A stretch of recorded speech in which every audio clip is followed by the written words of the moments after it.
첫 번째는 제가 어떤 선교사님하고 이야기할 기회가 되어서 같이 대화를 나눴었는데 그 선교사님이 오지에서 사역하는 선교사님이었습니다.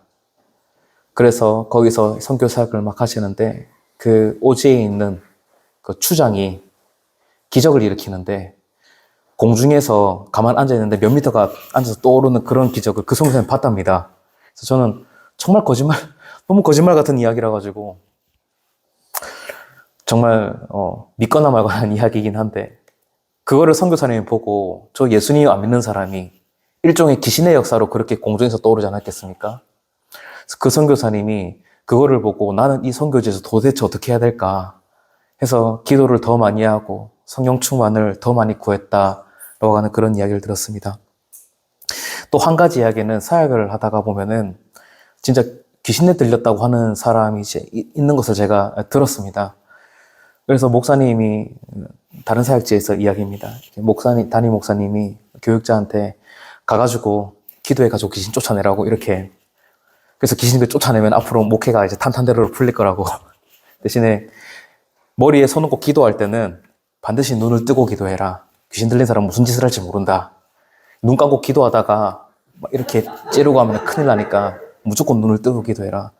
그래서 제가 그때 전도사 때였는데 목회는 진짜 힘들구나. 귀신 들린 사람 귀신도 쫓아내야 되고 그 사람 기도해 주다가 무슨 칼을 들 수도 있고 와 목회 진짜 이거 와 힘들구나 진짜 그런 생각을 한 적이 있었습니다. 우리는 잘 모르지만 실제로 영적인 세계는 아직까지 이런 일이 일어나는 곳이 있고 그때 우리가 성령 충만을 구하며 기도를 해야 되겠다는 그런 생각을 설교를 준비하면서 했었습니다.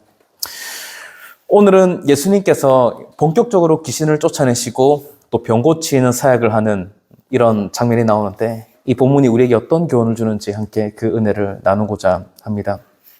본문이 우리에게 주는 첫 번째 교훈은 이 말씀에는 권위가 있다는 것입니다.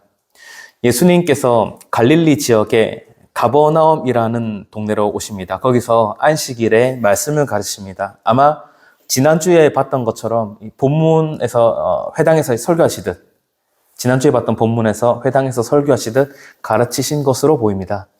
예수님께서 말씀을 가르치실 때 사람들이 놀라는데 오늘 본문에서 그 이유를 권위가 있음이러라 라고 설명합니다. 당시에 예수님 말고도 여러 랍비들이 있었을 것이고 혹은 서기관들이 있었을 것인데 그런 성경 연구를 많이 하는 사람들이 설교를 했을 때와는 어떤 다른 그런 특별한 권위가 있었던 것 같습니다. 원래 랍비들이나 서기관들이 설교를 했을 때도 거기에도 권위가 있다고 느꼈을 텐데 예수님이 설교하실 때는 아예 질적으로 다른 권위가 있다고 느낀 것 같습니다. 이 권위를 설명하는 사건이 나오는데 33절에 예수님이 설교를 하실 때, 회당에서 설교를 하실 때 회당에 귀신 들린 사람이 나옵니다. 이 사람이 크게 소리를 질러서 외칩니다. 34절에 나사렛 예수여 우리가 당신과 무슨 상관이 있나이까 우리를 멸하러 왔나이까 뭐 이런 식으로 얘기를 합니다. 저는 당신이 누군 줄 아노니 하나님의 거룩한 자니이다. 여기 제가 하얗게 색칠한 이 말은 감탄사입니다. 그래서 이 가 왜 나왔는지 추측하기가 쉽지 않은데 헬라어에서 는 그냥 감탄사라고 적혔는데 그리스 희곡 같은 데서 이 표현이 자주 쓰입니다. 오늘 본문에서는 아마 공포스러운 상황, 귀신 들린 사람이 예수님을 보고 공포스러운 상황, 절망적인 상황, 그것을 보고 라고 하는 감탄사를 이렇게 쓴 것 같습니다. 귀신이란 것은 사탄이 부리는 존재인데 귀신이 예수님을 보면 절망하고 비참함에 빠집니다. 이게 우리에게는 위로가 됩니다. 사망 권세는 그리스도 앞에서 절망할 뿐입니다. 왜냐하면 예수님께서 이 사탄보다 더 강한 권위를 갖고 계시기 때문입니다. 35절에 예수님께서 이 귀신한테 몸에서 빠져나가라고 명령하니까 귀신이 사람을 넘어뜨리고 빠져나옵니다. 그런데 몸은 상하지 않았습니다. 이 장면을 회당에서 설교 듣던 사람들이 다 봤습니다. 36절에 보면 또 놀랍니다. 이 어떠한 말씀인고 하면서 놀라는데 이 예수님께서 전하시는 이 말씀에 대해 놀란다는 것을 확인할 수 있습니다. 권위와 능력으로 더러운 귀신을 명함에 나가는도다 라고 이렇게 얘기합니다. 예수님의 그 말씀에 권위가 있어서 더러운 귀신이 나갔다라고 하는 것입니다. 귀신을 쫓아내는 사역을 축귀라고 하는데, 축귀를 하는 이 장면을 통해서 우리는 말씀에 권위가 있음을 확인할 수 있습니다. 예수님께서 가르치신 이 말씀은 단순히 논리가 정연하고 어떤 새로운 지식을 가져다주는 측면만 있는 것이 아니라 그 말씀 자체에 어떤 신적인 권위가 있습니다. 오늘 본문에서는 사람들의 반응을 통해서도 이 권위를 보여주는데, 동시에 회당에 찾아온 귀신이 떠나는 장면을 통해서도 이 말씀 가운데 권위가 있다는 것을 알려주고, 눈에는 보이지 않지만 영적인 세계 이면에서 이 말씀이 강력한 역사를 일으킨다는 것을 우리가 확인할 수 있습니다. 그래서 우리는 이 말씀을 대할 때 권위 있는 것으로 대해야 합니다. 우리는 교리적으로는 말씀을 권위 있는 것으로 생각합니다. 성경 말씀은 사람의 말이 아니라 하나님의 말씀이라 생각하고, 신앙생활을 좀 더 오래 하신 분들은 성경은 영감된 것이다 라는 이 용어도 자주 들어보셨을 것입니다. 우리는 이렇게 성경을 권위 있는 것으로 여깁니다. 이것을 조금 더 삶의 현장으로 옮겨보도록 하겠습니다. 성경 말씀이 혹은 그리스도의 이 복음이 가장 권위 있는 것이라 고백한다면, 나는 정말 이 말씀이 권위 있다고 생각하며 살고 있나? 내 삶은 과연 그러한가? 라고 질문할 수 있습니다. 우리가 어떤 선택의 기준을 맞이했을 때 그 기준이 이익이 있느냐, 이익이 안 되느냐, 이 기준이 아니라 하나님의 말씀에 부합하느냐, 부합하지 않느냐, 이게 기준이 지금 되고 있습니까? 라는 질문을 우리 스스로에게 할 수 있습니다. 이게 정말 단순하면서 현실적인 문제입니다. 제가 아는 어떤 장로님 이야기입니다. 우리 교회 장로님 아니고. 어떤 집사님이 회사에서 프로젝트를 하나 맡게 되었습니다. 그래서 업체를 막 선정하고 있었어요. 이 프로젝트 전체 예산이 한 10억 넘어가는 걸로 그렇게 제가 그 장로님 얘기를 들었었는데, 업계 평균 견적도 한 10억 정도였습니다. 그런데 어떤 업체가 이분한테 컨택을 시도합니다. 5억에 해준대요. 이분이 고민에 빠집니다. 5억의 프로젝트를 하고 나머지 어떤 5억은 내가 어떻게 할 수 있지 않을까, 이런 유혹이 들었다고 합니다. 이 집사님이. 그래서 이 집사님이 고민을 하다가, 이분 아버지가 은퇴 장로님인데 이 장로님하고 상의를 했습니다. 아버지가 장로님이니까 상의를 했는데, 이 장로님한테 아버지 이러쿵저러쿵 얘기를 해주는데, 이 장로님이 그 아들 집사님한테 한 말이 이거였습니다. 네 주기도문에 나오는 거 모르나? 일용할 양식 외에 절대 손대지 마라. 그때 이 집사님이 정신을 차렸다고 합니다. 이 집사님도 어릴 때부터 교회 다녔으니까요. 그래서 회사에서 준 예산대로, 그리고 업계 평균 견적대로 이 프로젝트를 잘했어요.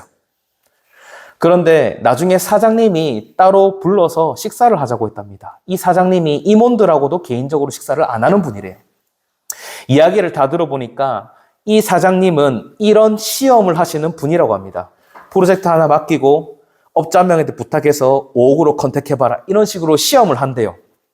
그런데 이 사장님이 사업을 수십 년 하면서 이 시험에 유일하게 이 집사님만 통과를 했다고 합니다.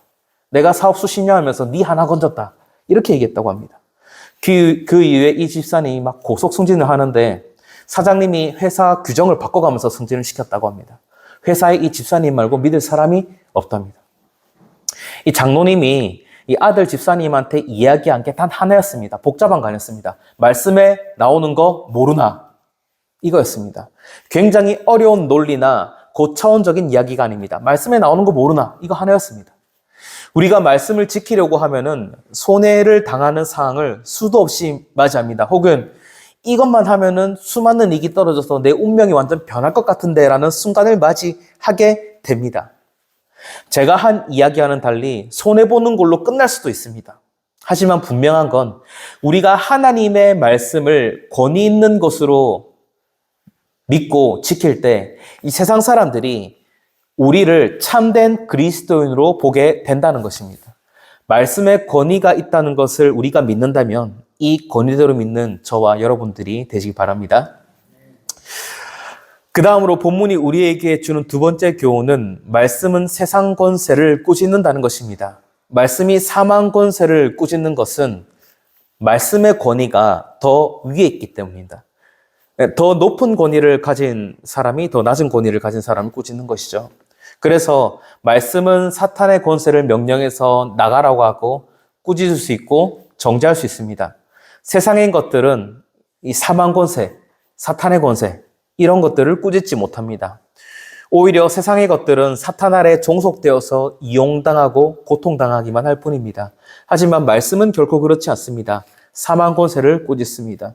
35절에 보시면 예수님께서 회당에 들어온 귀신 들린 사람을 꾸짖어 이르시되 라고 표현한 것이 우리가 볼 수 있습니다. 그 다음에 38절 또 39절에 보면 예수님께서 시몬의 장모, 그러니까 나중에 베드로라 불리는 이 시몬의 장모님이 열병에 걸렸을 때 예수께서 가까이 서서 열병을 꾸짖으신대 라고 이야기한 것을 볼 수 있습니다. 열병을 꾸짖는다. 이 표현이 어색하지 않습니까? 열병을 꾸짖습니까? 보통 우리가 생각할 때 병을 치료하지 병을 꾸짖지는 않습니다. 이 병이 무슨 인격적인 존재가 아니잖아요. 그런데 오늘 본문에서는 예수님이 베드로 장모의 병을 꾸짖었고 병이 떠나갔다고 합니다. 떠나갔다고 할 때도 문법적으로 이 병이 주어가 되어서 이 동사가 떠나갔다고 이렇게 합니다. 이게 용법이 잘 쓰이지 않는 용법입니다. 병이 뭐가 떠나갑니까? 병은 낫는 것이죠. 그런데 오늘 본문에서는 이 병이 마치 인격체인 것처럼 떠나갔다고 표현합니다. 이런 식의 표현이 성경에 딱 두 가지 사건에만 나오는데 첫 번째는 오늘 본문에서 베드로의 장모가 열병에 걸렸을 때 병을 꾸짖었는데 병이 떠나갔다는 거고, 그 다음에 나병 환자가 치유될 때 나병이 떠나갔다. 이렇게 두 가지 사건에서만 성경에서 떠나갔다고 이야기합니다. 그런데 열병이 떠나간 사건은 좀 더 특별합니다. 나병이 떠나간 것은 약간 이동에 초점을 맞춰서 설명을 하는데 열병이 떠나간 것은 해방에 초점을 맞춰서 묘사합니다. 해방에. 그러니까 풀려났다는 거예요. 높은 권위가 낮은 차원의 권위를 지닌 어떤 존재를 뭐라 해가지고 그 병이 그 몸에서 이제 떠나갔다고 그렇게 묘사되는 거예요. 어떤 권위에 의해서 제압되어서 떠나간 것으로 그렇게 묘사를 합니다. 이 질병이라는 것은 창조의 관점에서 보면 질병은 정상적인 상태가 아닙니다. 하나님께서 처음 세상을 지으셨을 때 사람이 병 걸리도록 짓지 않았으니까요. 이 질병이란 것도 다른 현상들과 마찬가지로 인류의 죄로 말미암아 피조 세계가 태초의 어떤 완전함을 잃었기 때문에 생기는 증상 중에 하나가 질병이지 않습니까? 그리스도께서는 말씀으로써 이 질병을 꾸짖어서 제압하고 몸에서 쫓아내시는데 이것은 말씀이 사망 권세를 꾸짖고 내쫓아서 이 사람을 사망 권세로부터 해방시키는 것을 이야기합니다. 창조 질서가 붕괴되고 세상 가운데 역사하는 사망 권세를 제압할 것은 오로지 하나님의 말씀 외에 없다는 것을 보여줍니다. 하나님이 그 말씀을 통해서 세상 권세를 꾸짖고 계십니다. 또 꾸짖는 장면이 계속 나오는데요. 예수님께서 베드로의 장모를 고치고 난 후에 40절에 보면요. 또 41절, 40절 보면은 예수께서 꾸짖으사 이런 구절이 나옵니다. 병자들이 막 몰려와가지고 이렇게 치료를 해주는데 그 와중에 귀신들이 나타나가지고 예수님께서 그 질병을 꾸짖고 귀신을 꾸짖는 그 사건을 보여주십니다. 모든 질병이 다 귀신 때문에 생기는 것은 아닙니다. 다만 오늘 본문이 보여주는 것은 하나님께서 그 말씀을 통해 인간을 괴롭히는 그 사망 권세를 꾸짖을 그 권세를 갖고 계시다는 것입니다. 하나님의 말씀을 듣고 순종한다고 할 때 말씀은 우리가 생각하는 것보다 훨씬 더 능동적입니다. 내가 말씀을 읽지만 사실은 말씀이 나를 읽죠. 말씀이 내 인격을 읽어내리고 내 삶을 읽어내립니다. 그리고 이 말씀이 나를 꾸짖습니다. 정확하게는 세상 권세를 쫓아 세상의 것을 따라가려는 그런 우리의 모습을 지적하고 꾸짖습니다. 말씀은 단순히 글자로만 존재해서 말씀이 가만히 있는 게 아니라 어떤 생명력과 활동력으로 사망 권세를 꾸짖습니다. 말씀이 나를 꾸짖고 더 나아가서 내 주변을 둘러싼 모든 것들을 판단하고 그릇된 것을 꾸짖습니다. 원래 서로 사랑하며 도우며 살아가야 할 인간 사회가 그렇지 못하죠. 질서가 붕괴되고 평안이 붕괴됩니다. 이런 엉망진창인 세상을 말씀이 꾸짖습니다. 사랑 대신에 미움이 자리 잡은 공동체를 꾸짖어서 다시 사랑이 회복되도록 합니다. 강자가 약자를 집어삼키는 상황에서 강자의 탐욕을 꾸짖습니다. 우리는 세상에 드러난 현상을 그냥 당연히 여깁니다. 당연히 그런 거지 하고. 사실 죄로 인한 부작용들이 많죠. 그런 것들을 당연한 듯이 보고 넘깁니다. 그런데 하나님의 말씀으로 무장하면 이게 부작용이다라는 것을 깨닫게 됩니다. 그리고 내가 읽은 이 말씀이 죄로 인한 부작용들을 꾸짖게 된다는 것을 알게 됩니다. 그래서 우리가 지속적으로 성경 말씀을 읽고 듣고 보아야 되는 이유는 이 하나님의 말씀이 사망 권세에 종속되려고 하는 내 인격을 꾸짖어서 내 주변의 사망 권세를 꾸짖어서 우리가 온전한 삶을 살게 하기 위해서 우리가 끊임없이 말씀을 들어야 되고요. 강단에 있는 말씀을 열심히 들어야 되고요. 또 말씀을 읽는데 우리가 힘을 써야 한다는 것입니다. 우리가 뭐 똑똑해지려고 성경 말씀 뭐 보고 외우고 막 그렇게 하는 건 아닙니다. 마지막으로 본문이 우리에게 주는 교훈은 말씀은 백성을 사망 권세로부터 해방한다는 것입니다. 지난주 우리가 예수님의 사역이 어떤 건지 살펴봤죠. 예수님의 사역은 보편적인데 18절에 말한 것처럼 포로된 자에게 자유를 주고 눈먼 자는 다시 보게 하고 속박된 자를 이제 해방시키는 그런 내용 우리가 봤습니다. 예수님의 사역은 이제 해방이죠. 사망 권세로부터 해방시키는 것, 속박에서 풀어주는 겁니다. 인류가 죄로 인해서 사망 권세에게 눌림을 막 받고 있습니다. 뭐 부자나 가난한 자나 학식이 있거나 학식이 없거나 상관없습니다. 옛날 같은 경우는 뭐 귀족이거나 천민이거나 뭐 상관없습니다. 다 죄와 사망 권세로 인해서 속박되어서 죄의 노예, 죄의 포로 생활을 하고 있습니다. 이 사망 권세에서 해방시키는 사역을 위해 오신 분이 바로 예수 그리스도이십니다. 이거를 증명하는 사건이 바로 오늘 본문에 나열된 예수님의 죽기 사역, 구신 쫓아내는 것, 그리고 치유 사역입니다. 예수님께서는 권위 있는 말씀으로 사망 권세를 꾸짖었습니다. 그렇게 하자 이 백성들이 어떻게 되었습니까? 해방되었습니다. 나사렛 회당에서 해방의 복음을 말씀하신 것처럼 실제로 가버나움에서 그것이 이루어졌습니다. 회당에 있는 귀신 들린 사람에게서 귀신이 떠나갔습니다. 베드로 장모에게서 열병이 떠나갔습니다. 또 바깥에서 병을 막 치유하는 과정에서 귀신들이 발견됐는데 그 귀신들이 떠났습니다. 예수님께서 권위 있는 말씀으로 꾸짖었을 때 그들을 속박하고 있던 질병이, 이 귀신이 궁극적으로는 죄와 사망 권세가 제압되고 추방되었습니다. 그래서 하나님의 백성들은 회복되고 살아났습니다. 이 해방과 살아나는 것은 단순히 건강 상태가 좋아지는 것으로 끝나지 않습니다. 39절에 보면요. 예수님께서 베드로의 장모를 치려고 난 후에 뭐라 하냐면요. 병이 떠나고 여자가 곧 일어나 그들에게 수종드니라 라고 합니다. 이 여자가, 그러니까 베드로의 장모죠. 수종든다고 했을 때 이 단어가 아마 한 번쯤 들어보신다는데 디아코니아 할 때 디아코네오입니다. 디아코네오. 이 단어는 예수님께서 금식하고 난 다음에 천사들이 예수님 수종들 때 디아코네오라고 하고, 또 예수님이 섬기러 왔다고 했었을 때 디아코네오라고 하고, 제자나 사도들이 교회를 섬길 때 디아코네오라고 합니다. 디아코니아라는 단어에서 온 것입니다. 베드로의 장모님이 병이 낫고 난 다음에 그걸로 끝난 게 아니라 디아코네오 하고 있습니다. 수종 들고 있습니다. 주님의 일에 수종 들고 참여하고 있습니다.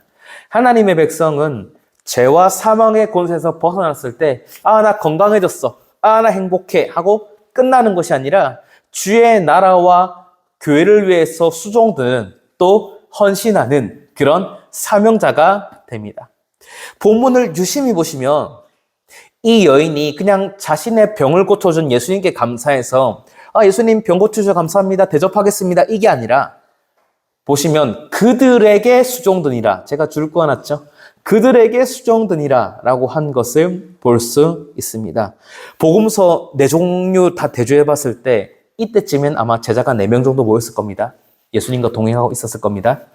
여인은 예수님과 제자들을 다 섬기면서 하나님과 하나님 나라가 확장되는 이 사역에 이 여인이 참여하고 동참하는 것입니다. 하나님 백성이 말씀을 통해서 사망 권세에서 벗어나면 다시 하나님 나라에 확장되는 사역에 참여하며 하나님 나라가 더 확장하는 그런 선순환이 일어나게 됩니다. 구약시대에 이스라엘 백성이 바벨론의 포로로 있다고 풀려나서 그냥 놉니까? 아니죠. 성전을 다시 짓고 성벽을 다시 쌓고 말씀을 다시 들으면서 그 하나님의 나라 이스라엘을 다시 부흥시키는 것을 볼 수 있습니다. 똑같은 것입니다. 말씀은 사망 권세에서 해방시킨과 동시에 새로운 사명을 주고 새로운 삶을 주고 새로운 존재로 거듭나게 해서 사명자로 살게끔 합니다. 무엇보다도 이 해방은 궁극적으로 예수 그리스도의 십자가에서 완성됩니다. 십자가에서 우리의 죄 문제를 해결하신 그리스도로 말미암아 우리는 새로운 존재로 거듭납니다. 그래서 이 십자가 복음을 전달한다는 것은 이 복음을 듣고 새로운 존재로 거듭나게 될 이들에게 이 복음을 전하는 것입니다. 굉장히 중요한 일입니다. 그리스도 때문에 살아난 우리는 그리스도의 말씀으로써 나날이 새로워지고 나날이 사망 권세와 대적하며 하나님 나라 사역을 감당합니다. 이 사망 권세는 아마도 시대마다 굉장히 다양한 형태로 사람을 속박합니다. 의술 수준이 지극히 낮았던 시대, 그리고 낮은 곳에서는 질병으로 사람들을 막 괴롭히고요. 신화와 주술이 성행하던 시대에는 각종 우상과 마술 같은 것으로 사람을 현혹합니다. 지금 시대에도 이런 것들이 있습니다. 모든 경우에 다 그런 것은 아니겠지만 사탄의 권세가 질병을 일으키기도 하고 또 요즘 시대에도 무속으로 인해서 사람들을 현혹하고 괴롭힙니다. 무속이 아무것도 아닌 것 같지 않습니까? 여기 계신 분들은 그런 거랑 전혀 상관없이 사시니까. 우리나라 무속 산업 규모가 얼마 정도 되시는지 금액적으로? 한 2조 정도 됩니다. 이 정도의 돈이 무당들 사이에서 막 거래가 됩니다. 내고요, 복채로 내고요. 굳이 크리스찬 몇 퍼센트가 점을 보러 간 적이 있다 이런 통계는 말씀드리지 않겠습니다. 뭐 다 잘 알려진 거라서요. 요즘 젊은 이들이 미래가 불투명하지 않습니까? 직업의 종류도 너무 많고 준비할 것도 너무 복잡하고 빈부격차도 심하고 이러니까 젊은이들이 굉장히 불안해하는데 이 젊은이들을 대상으로 사주, 타로, 점사 이런 것들이 인터넷에 굉장히 많습니다. 인터넷으로 하니까 접근이 굉장히 간편합니다. 특히 정통 무당 말고요. 사이비 무당 중에서 정통 있고 사이비 있거든요. 정통 무당 말고 사이비 무당들은 재회점이라는 것을 보는데요. 재회점. 젊은 애들이 애인이랑 헤어지면은 막 중리산이하지 마음이 힘들잖아요. 예수님 믿는 친구들은 다르지만 기도하고 또 새로운 애인 찾지만 그러면은 막 애인이랑 헤어져 중리산이하고 있을 때 재회할 수 있는지 점을 친대요. 그래서 구단판 하면은 다시 만날 수 있다. 이런 식으로 애 인격을 완전히 사로잡아 놓는데 굉장히 위험합니다. 젊은 애들은 사랑이 목매니까 나중에 막 빚도 막 지고 그래요. 이런 일이 왜 일어나겠습니까? 이 불완전한 인간의 연약함을 이용하는 인간의 욕망이 있기 때문이고 이 뒤편에 사탄의 세력이 있다고 우리는 생각할 수 있습니다. 예시를 제가 하나만 들었지만 사망 권세는 시대마다 정말 다양한 형태로 하나님 나라 백성들을 속박하려고 노력합니다. 입시 경쟁으로, 각종 쾌락과 중독으로, 온갖 갈등과 분열로 세상을 막 병들게 합니다. 이런 모든 사망 권세의 역사를 꾸짖고 이것들로부터 해방시킬 수 있는 것이 바로 하나님의 말씀입니다. 이 믿음의, 참된 믿음의 가치관, 정확한 세계관을 보여주는 것이 바로 하나님의 말씀입니다. 하나님을 만나게 하고 의지하게 하고 믿게 하는 이 말씀만이 죄와 사망 권세에 속박된 하나님의 백성을 해방하고 그들이 하나님 나라 사역에 다시 동참하도록 만들 수 있습니다. 이 말씀의 능력이 우리와 또 다음 세대를 새롭게 하게 될 줄로 믿으시기 바랍니다. 설교를 맺겠습니다. 사랑하는 성도님 여러분, 하나님 말씀은 권위가 있는 것이고 세상을 꼬집는 그런 말씀입니다. 이 꼬집는 것을 통해서 세상 권세로부터 하나님 백성을 회복하고 새로운 사명을 부여합니다.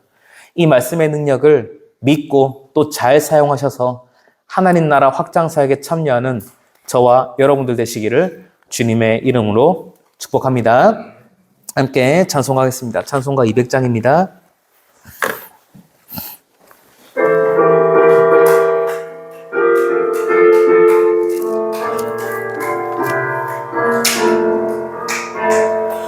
달고 고묘한 그 말씀, 생명의 말씀은 귀한 그 말씀 진실로 생명의 말씀이 나의 길과 믿음 밝히 보고 여주니 아름답고 귀한 말씀 생명샘이로다. 아름답고 귀한 말씀 생명샘이로다. 귀한 주님의 말씀은 내 노래 되도다. 모든 사람을 살리는 생명의 말씀은 답도 없이 받아 생명 길을 가니 아름답고 귀한 말씀 생명샘이로다. 아름답고 귀한 말씀 생명샘이로다. 널리 굴리어 퍼지는 생명의 말씀은 만의 용서와 평안을 골고루 주나니 다만 예수 말씀 듣고 보고 그 받네 아름답고 귀한 말씀 생명샘이로다. 아름답고 귀한 말씀 생명샘이로다.